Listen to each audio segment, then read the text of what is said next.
भारत के प्रधानमंत्री नरेंद्र मोदी के संसदीय क्षेत्र वाराणसी कैंट रेलवे स्टेशन में भीषण आग लग गई। यह ताजा तरीन मामला शुक्रवार और शनिवार की आधी रात्रि का है और उसी समय बताया जा रहा है कि शॉर्ट सर्किट से आग लगने से रेल कर्मचारियों के पार्किंग में खड़ी लगभग 200 से अधिक मोटरसाइकिलों में आग की लपटें धू धू कर जलने लगी। यह मामला तब सामने आ रहा है जबकि अभी कुछ ही दिन पहले वाराणसी कैंट रेलवे स्टेशन को NSG 1 की कैटेगरी का दर्जा मिला। NSG 1 कैटेगरी यानी कि नॉन सब अर्बन ग्रुप 1 यानी कि गैर उपनगरीय समूह का यह दर्जा मिला। यह समूह कुछ इस प्रकार से होता है कि जो भी रेलवे स्टेशन अपने एक वित्तीय वर्ष में 500 करोड़ का कारोबार कर ले या उस रेलवे स्टेशन पर इसके साथ ही 2 करोड़ से अधिक यात्रियों का आवागमन हो। वाराणसी कैंट स्टेशन को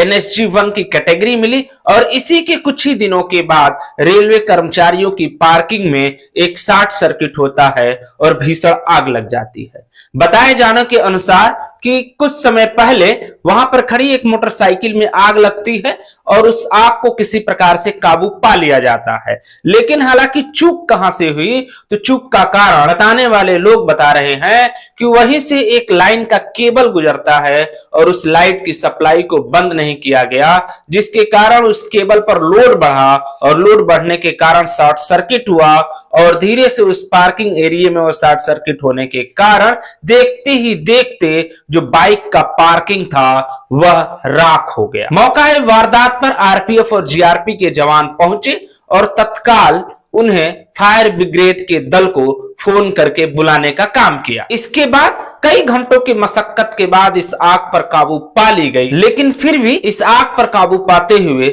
सुबह के 4 बज गए। खबर को बनाने तक वहां पर जो 200 बाइकों से अधिक का जो पार्किंग जोन था वह राख हो चुका था। उसी के पास से एक खबर ये भी आ रही है, बाइक पार्किंग जोन के पास से एक चाइल्ड लाइन दफ्तर था, उसमें भी आग की लपटें पहुंची और उस दफ्तर का कुछ भाग भी जल गया है। हालांकि अभी तक किसी व्यक्ति की हानि होने की आशंका नहीं है।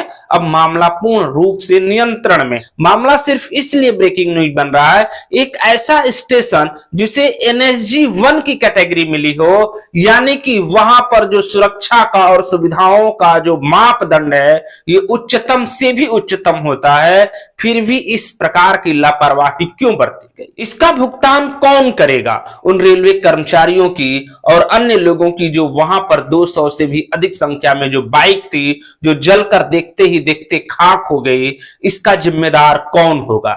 हालांकि जांच चल रही है, इसके पीछे के कारण को जानने का प्रयास चल रहा है। इसमें जो कोई भी अपडेट आता है हम आपको बताते रहेंगे।